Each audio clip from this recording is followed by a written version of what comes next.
His publication of his enemies list, Mr. Patel proclaimed, "The manhunt starts tomorrow," and reposted a video depicting him taking a chainsaw to his political enemies. Is that you, Kash Patel, reposting that at the top of that page? Senator, I had nothing to do with the creation of that meme. Is that you reposting it, was my question. And that's me at the top. Thanks, Chairman. Welcome, Mr. Patel. I remember January 6th. Colleagues running through our halls to flee the mob, colleagues shouting that rioters should be shot, us returning to our constitutional business through hallways cleared for us by automatic weapons carrying SWAT teams. None of you, none of us, said those violent rioters should be pardoned. A Republican colleague said such pardons would be hard to believe, even absurd. Your former colleague, J.D. Vance, said the violent rioters should not be pardoned. Even Jim Jordan said pardons would, and I quote, "focus on all the people who didn't commit any violence." Well, Trump pardoned all of them. And there's a lesson in that. Every time you think Trump would never go that far, rethink that. We all seem to agree that violence against police is unacceptable, yet more than 600 people who physically attacked Capitol Police officers were just put back on the street, part of a 1,500-person personal Trump army, now out there with people who have proven themselves willing to do violence on Trump's call. In only 10 days, some are already back committing crimes. We've also tried as a committee together to address the dangers of illicit drug sales over the internet, and I assume we're all against murder for hire. But Trump also just pardoned a dark web operator sentenced to life in prison for trafficking illegal drugs online and accused of soliciting murders for hire. Those pardons, as Mr. Patel has said, are a mistake, but they are also a signal that we are entering a strange and dangerous time. That is the context for today's hearing. Warnings that the FBI could become Trump's enforcer, use the powers of law enforcement to stifle speech and dissent, punish political rivals of either party, and hand out free passes, get out of jail free cards to violent supporters are warnings we should heed. Here are some warnings of this nominee's Trump administration colleagues. Former Attorney General Bill Barr said, "This nominee has virtually no experience that would qualify him to serve at the highest level of the world's preeminent law enforcement agency," end quote, "and we would never be able to command the respect necessary to run the day-to-day operations of the Bureau." That's for the deputy position. Former CIA Director Gina Haspel was reported threatening to resign rather than have this nominee serve under her. John Bolton, Trump's former national security advisor, said, "I didn't think he was qualified. I was forced to hire him."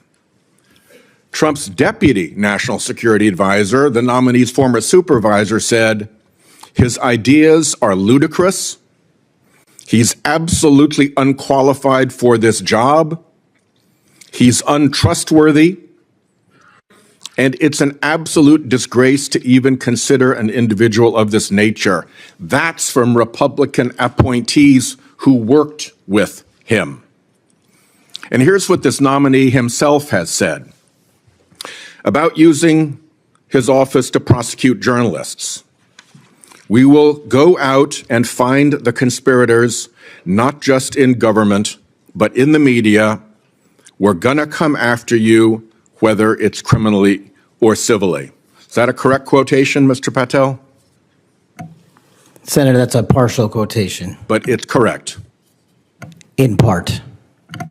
Regarding his publication of his enemies list, Mr. Patel proclaimed, "The manhunt starts tomorrow," and reposted a video depicting him taking a chainsaw to his political enemies. Is that you, Kash Patel, reposting that at the top of that page? Senator, I had nothing to do with the creation of that meme. Is that you reposting it, was my question. And that's me at the top.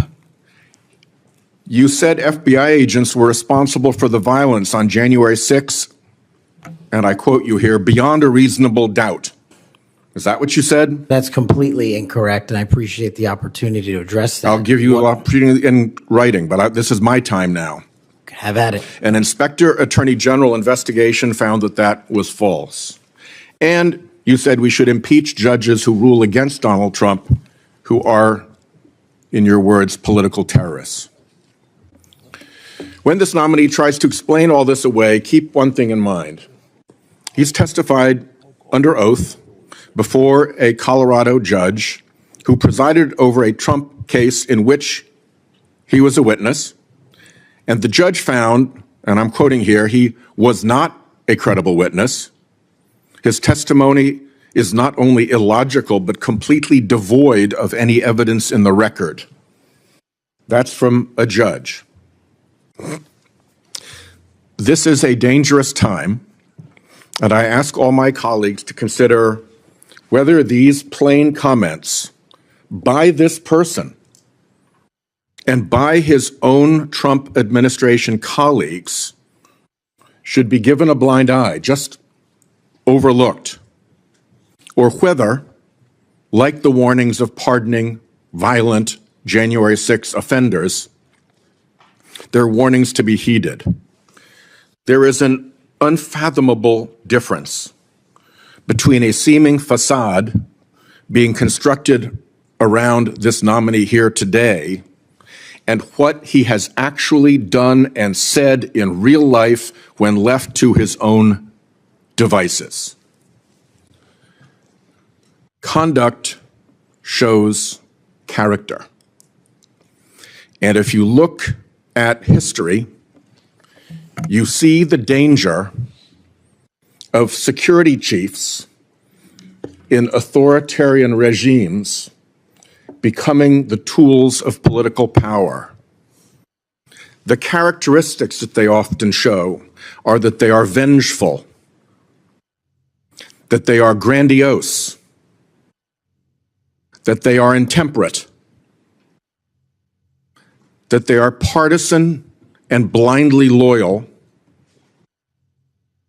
and that they are servile and won't say no. I'm afraid that the history of this nominee's conduct raises those warnings. What you just heard from Senator Whitehouse was more than a tough line of questioning. It was a warning shot about what happens when partisan loyalty replaces professional duty at the top of our law enforcement institutions. Listen to the shape of the problem he laid out.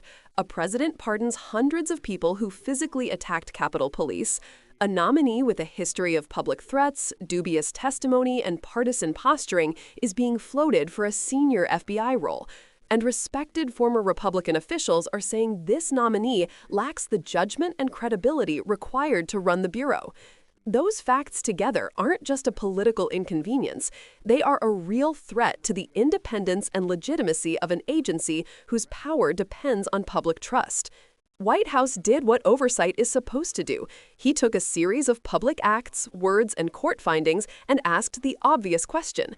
Do these things, taken together, make this person fit to lead a nonpartisan, constitutionally vital agency? He pointed to social media activity and public statements that sound less like the posture of a professional investigator and more like the rhetoric of a partisan operative. Talk about manhunts, rhetoric about punishing journalists, and blanket defenses of pardons for violent rioters. He also reminded the room that a Colorado judge who saw this nominee testify found him not credible. That last detail is especially important. It's not a campaign talking point. It's a judicial finding about the reliability of his sworn testimony. Why does any of this matter beyond Washington's theater? Because the FBI is not just another government office.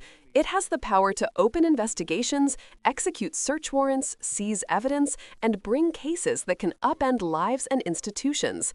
Those powers work in a democracy only if the public believes they are being exercised impartially, not as tools of political retribution. An FBI director who is chosen primarily for personal loyalty to a single politician, or who has signaled willingness to go after political enemies or journalists, crosses a line into the kind of politicized security apparatus that weak democracies create when they trade norms for control. There is a history lesson here, and Whitehouse invoked it for a reason. Security chiefs in authoritarian regimes often display a distinctive pattern: vengefulness, grandiosity, intolerance of dissent, and slavish loyalty. The danger isn't a melodramatic slide to dictatorship overnight. It's the erosion of institutional restraints, selective investigations, the weaponizing of law enforcement for political ends, coerced silence from career staff, and a drop in morale among the people who do the day-to-day work of upholding the law. When career agents see political interference or partisan favoritism, they lose faith in leadership and the institution itself, and so does the public. This hearing also exposed a crucial practical risk: the chilling effect on journalism and whistleblowing.